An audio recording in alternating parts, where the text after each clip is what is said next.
havia falado, nessa segunda parte da aula, a gente vai ter uma participação super especial. Na verdade, o Alexandre é um dos alunos do curso.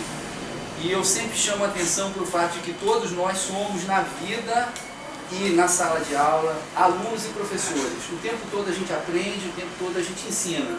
Às vezes a gente aprende sem saber, sem querer, às vezes a gente ensina sem saber e sem querer, mas não é esse o caso. O Alexandre ensina sabendo o que ele está falando, né? Porque ele é um geógrafo, um estudioso de música popular brasileira, sobretudo dessa música proveniente da poesia oral, dessa poesia oral cantada, de improviso. Ele fez um grande ciclo no Banco do Brasil, né? E ele hoje concordou gentilmente em fazer essa grande contribuição à nossa aula, que é falar do trabalho dele, falar desse livro na ponta do verso. Alexandre, mostra lá para a Hollywood, por favor.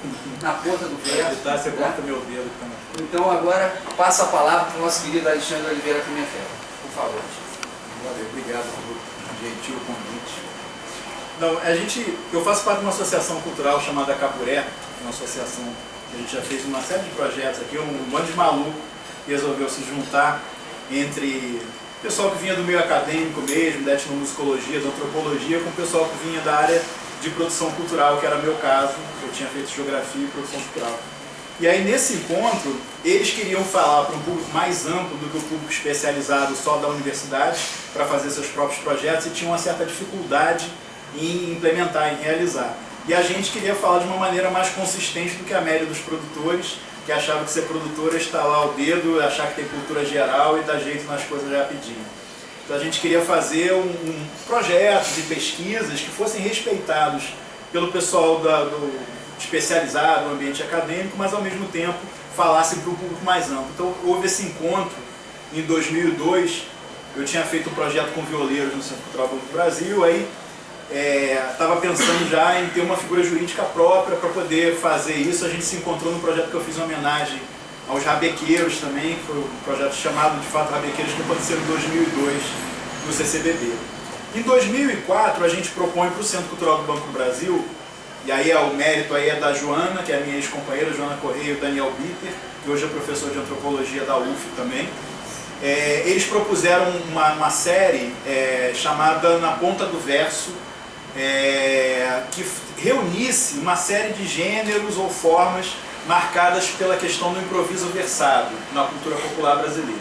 Todos esses conceitos são problemáticos, são questionáveis, mas vou usar porque a gente acaba se referindo a eles para um entendimento comum e tal, e não é o momento para a gente ficar aprofundando esse tipo de discussão aqui.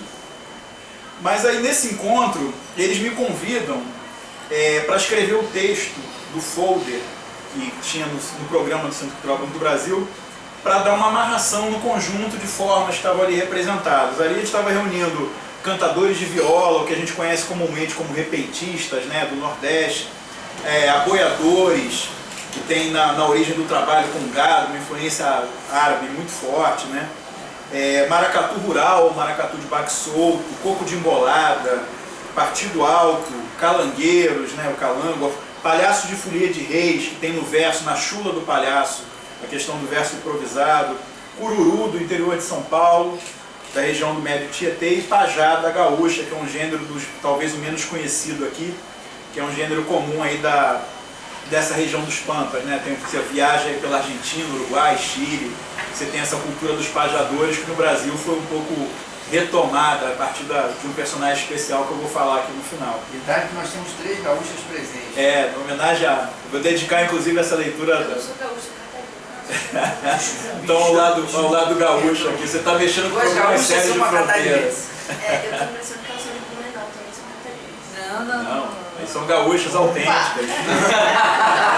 Você morar em Blumenau? Porto Alegre.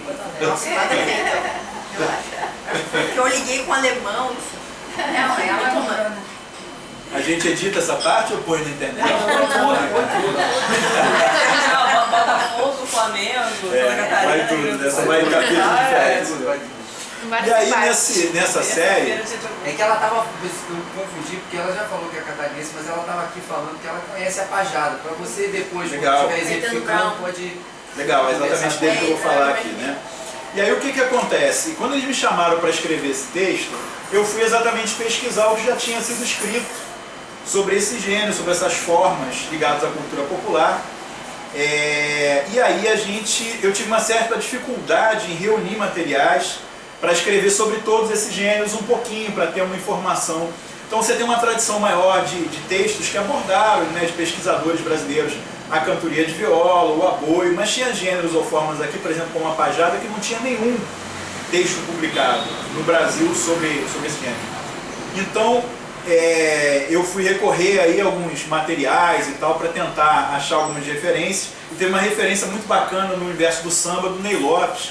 Ele tem um livro chamado Negro no Rio de Janeiro e Sua Tradição Musical, onde foi o único livro que eu vi alguém tentando falar de uma forma mais ampla, de mais de uma forma ou mais de um gênero desse. Que o que eu achava era alguém falando do aboio, da cantoria, né, do coco de embolada, mas não tinha uma coisa que desse esse painel de vários gêneros.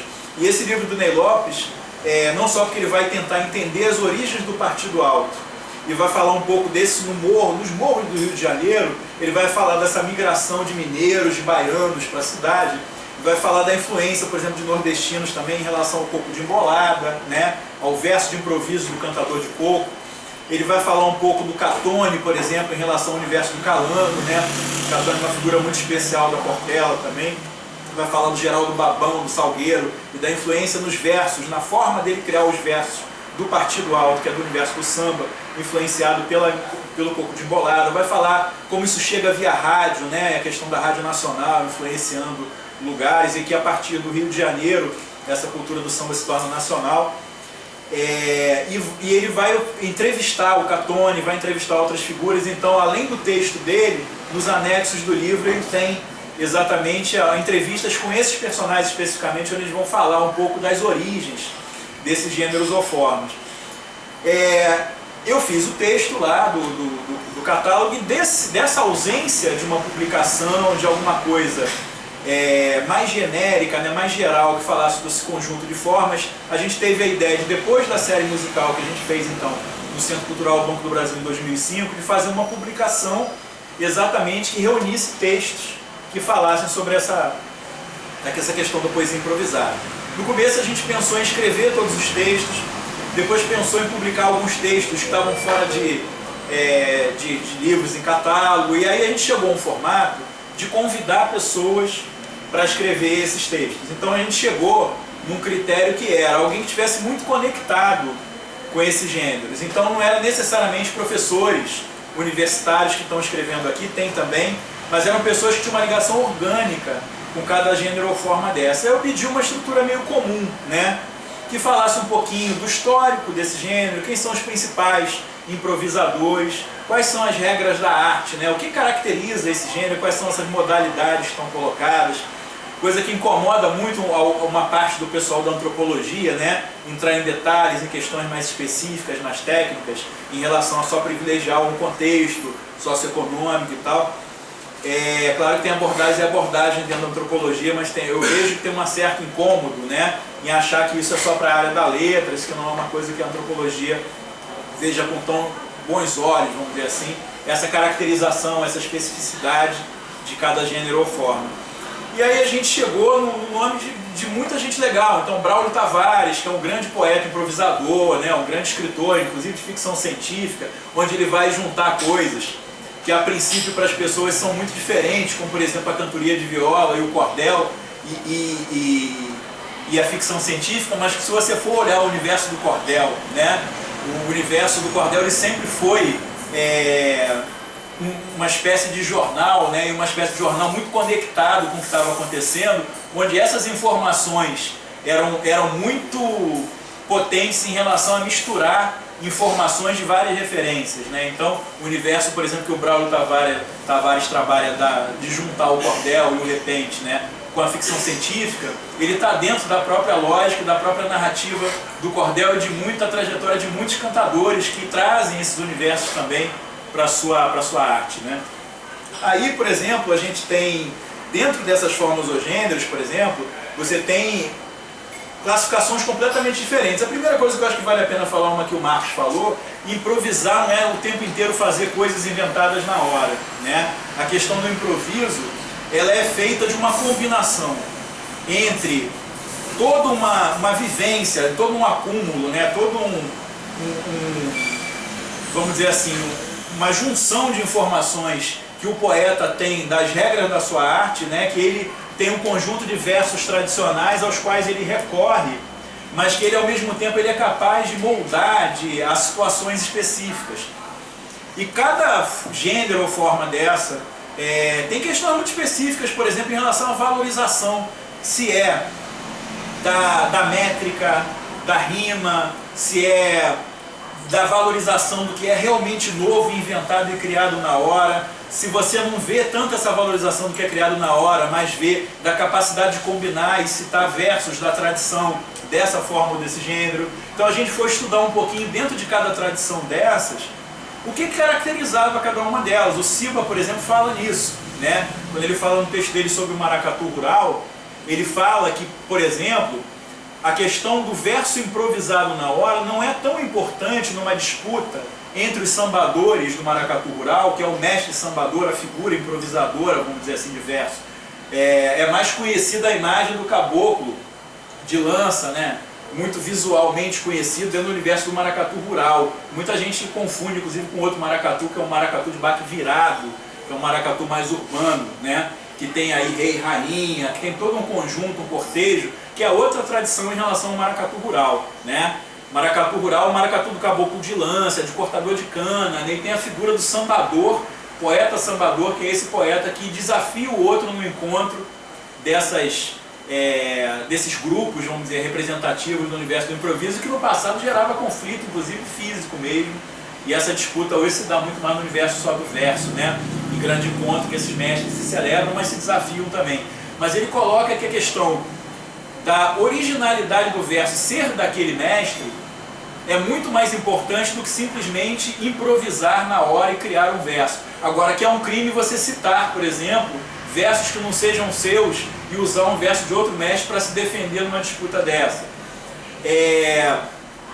Na cantoria de viola, por exemplo, os caras não admitem aproximações e forçações de barra, porque eles têm uma questão com a métrica, né, muito séria. A cantoria, por exemplo, tem mais de 60 formas ou gêneros reconhecidos pelos grandes cantadores. Tem gente que fala 100, mas tem uma certa dose de exagero, porque muita coisa é repetição que muda de nome regionalmente, localmente.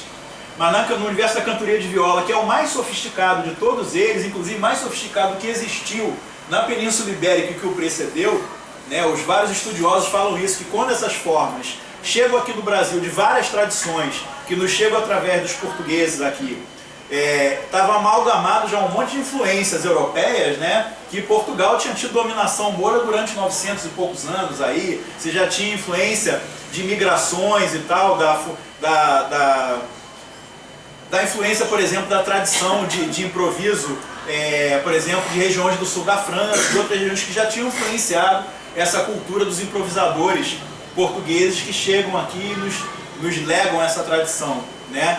Então, mas a cantoria de viola aqui, ela, a partir disso que chega tradicionalmente de Portugal, ela cria sofisticações que nunca existiram, por exemplo, no continente europeu, a ponto de você chegar e falar pelo menos em 60 e poucas formas de improvisar que tem o número de versos especificamente colocado, o número de estrofes pré-definido, um mote que você vai precisar dar, se você vai repetir o último verso ou não. Então o cara que vai improvisar na cantoria de viola, ele tem que obedecer rigidamente essas regras. Não dá para dar um jeitinho, não dá para apelar, porque senão ele simplesmente deixa de ter o reconhecimento dos seus pares. E quando eu falo pares, não são só cantadores. Esses pares, no conjunto da poesia improvisada, principalmente no universo da cantoria de viola, envolve o público, envolve, por exemplo, a figura do apologista, que é um cara, por exemplo, na cantoria que eles chamam de pé de parede. São cantorias que não acontecem na feira, não acontecem na rua, mas em salas de família, de fazendas, que um cantador está aqui do lado do outro com cadeira, né? E eles vão se desafiando em cantorias que às vezes viram a noite inteira. Nessa cantoria de pé de parede é muito comum a figura do apologista, que ele não é necessariamente um improvisador, mas é o cara que vai tirar os motes, né? Que ele conhece as regras da arte e vai propor para os cantadores os motes para eles improvisarem na hora. Então o cara tem que improvisar com uma coisa que foi sugerida na hora por uma outra pessoa onde ele vai ter que improvisar de acordo com o gênero, que tem uma série de regras de métrica, rima, oração, uma série de coisas que ele vai precisar colocar. Mal comparando, o apologista, muito mal comparando, é o carnavalesco, né? Que vai dar o mote da prosa.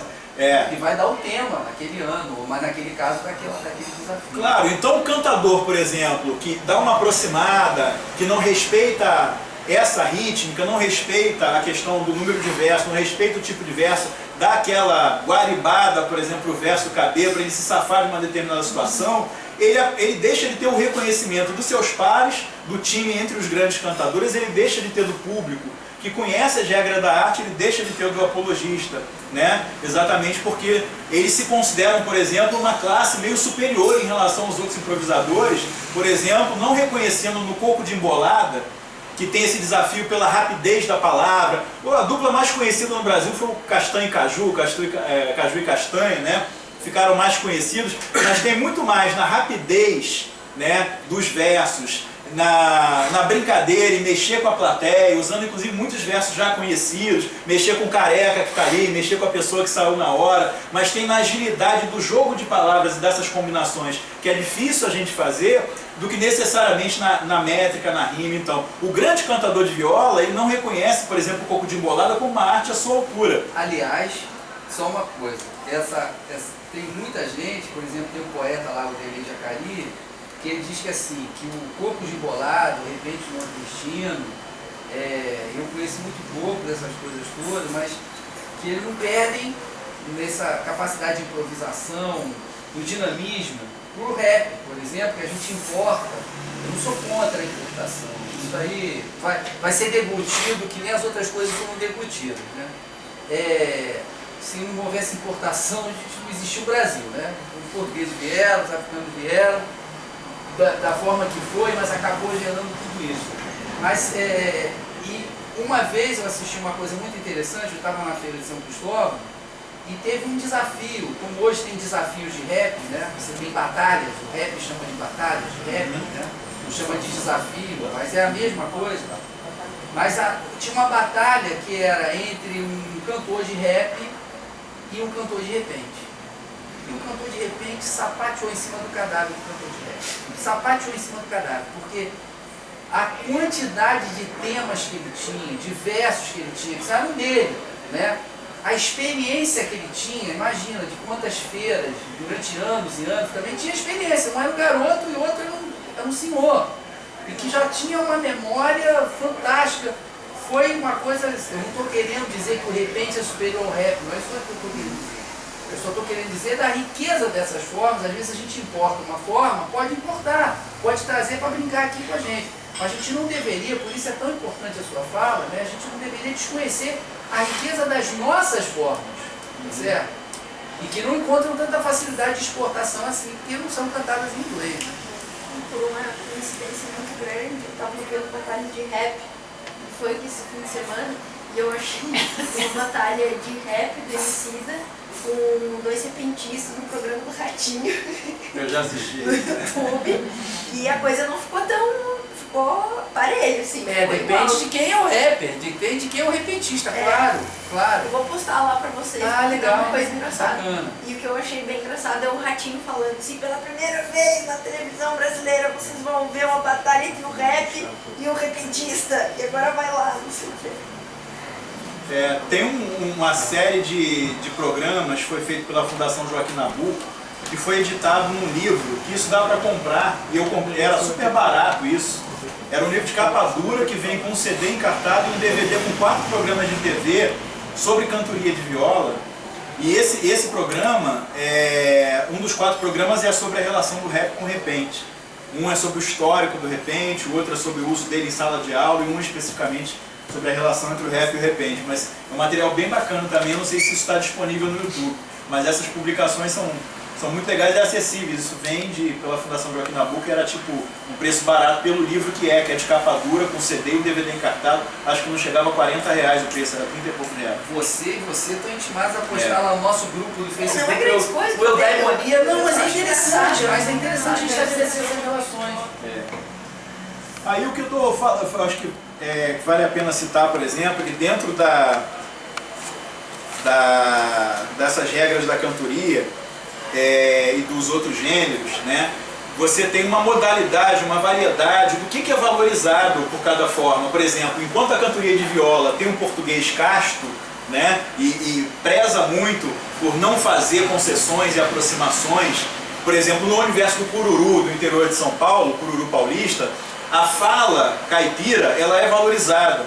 Então, aquela aproximação daquela rima que vamos dizer assim, que dói, né, quando o cara faz, você fala, caramba, que apelação, no sentido de falar com jeito caipira para rimar uma coisa que não seria rimada daquele jeito, é valorizada porque faz parte daquele universo cultural. Pão com pão. Por exemplo, então, esse tipo de situação ele é bem variado, então a gente procurou meio que ter uma representatividade para não tratar exatamente da mesma maneira, porque são contextos sociais e valorização do que é valorizado nesse contexto, dentro das regras da arte, que é reconhecida pelos próprios pares, que são os poetas e as pessoas que participam desse universo cultural que transcende o poeta. A poesia improvisada, ela tem esse canal que é inquestionável. Não existe a poesia improvisada sem o público e sem o público entender as regras da arte, porque é ele que valoriza e reconhece no bom poeta quando ele está improvisando e fazendo uma coisa nova, diferente, onde ele diferencia de um outro cara que não está fazendo tão bem. Então não é simplesmente uma carreira, né? Claro que na literatura, se você publica, tem os críticos, etc e tal, tem um público que vai comprar e vai ler. Mas isso acontece naquele momento, né? Não é uma relação só do grande cantador, seja ele no gênero qual for, mas uma relação muito direta com o público que está ali apreciando aquelas regras e que valoriza o que está sendo feito na hora. Só que essa valorização, ela é diferenciada de acordo com cada gênero, pelo que se valoriza dentro de cada universo desses, né?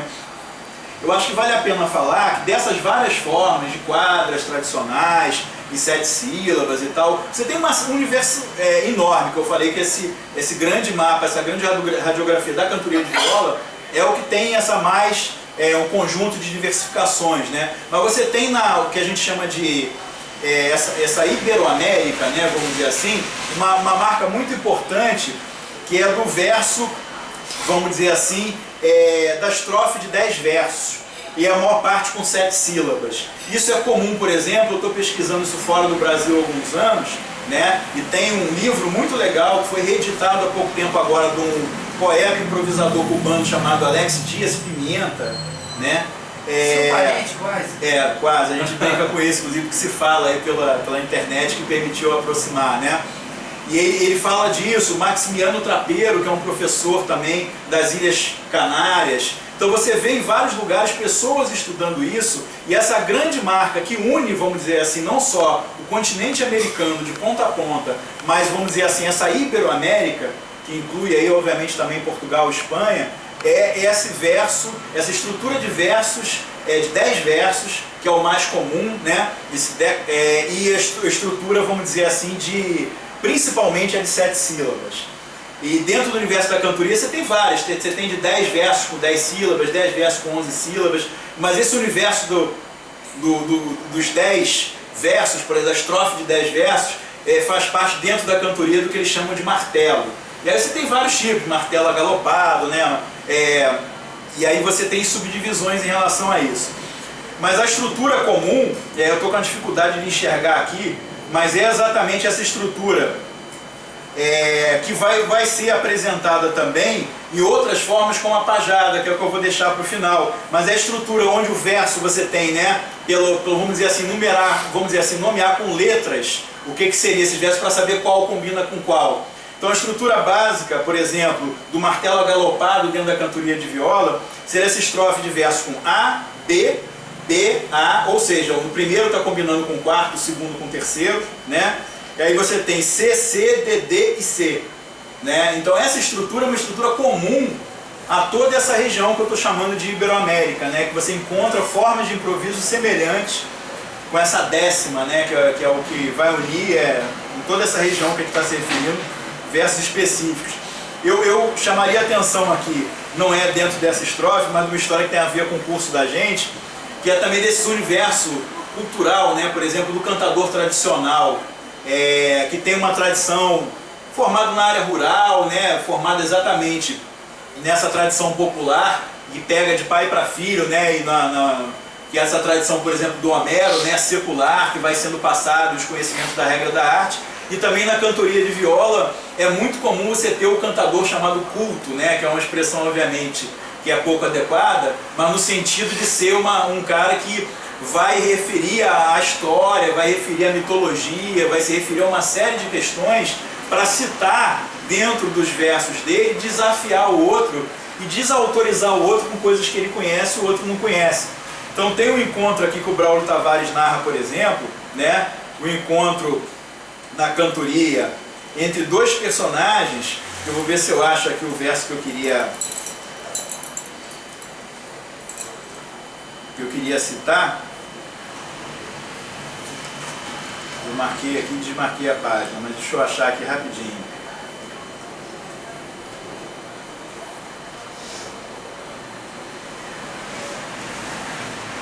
Ah, tá aqui. Então ele coloca assim, só uma leitura rápida. Certos poetas, por suas características ou história pessoal, servem de parâmetros para se conhecer no mundo social da cantoria.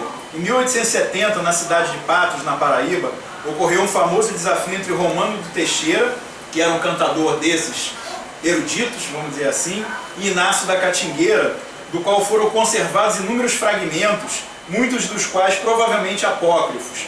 Esse duelo firmou-se como lenda, independente de sua verdade histórica. A disputa teria se encerrado quando Romano desafiou Inácio a acompanhá-lo em versos sobre a mitologia greco-romana.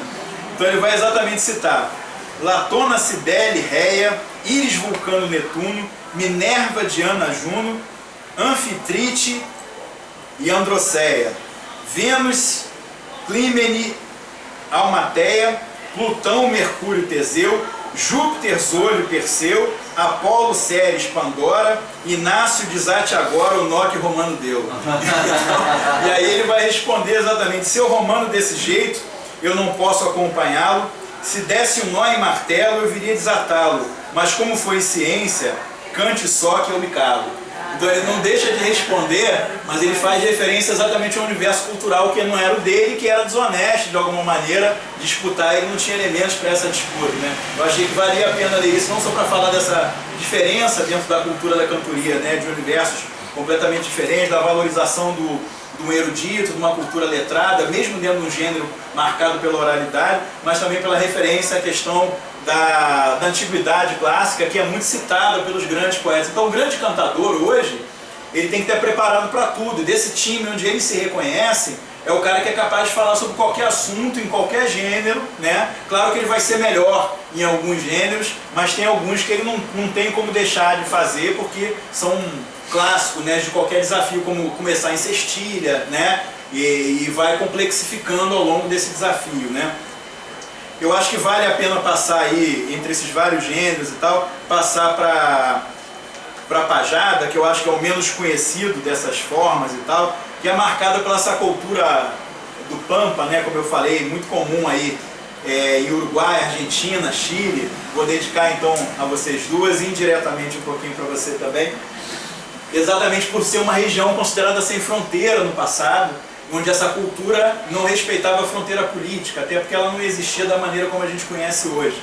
Então exatamente essa cultura do Pampa, né, que permeou toda essa região, né, ela deixa de existir no Brasil durante um tempo até o aparecimento de uma grande figura, que é o Jaime Caetano Brown, que foi um grande poeta improvisador, muito associado ao universo da trova, que é uma outra forma de improviso dessa região, mas que ele, num desafio internacional, vai encontrar um uruguaio chamado Sandário Santos, onde vai apresentar para ele a pajada como possibilidade de forma de improviso. Ele vai ficar absolutamente enlouquecido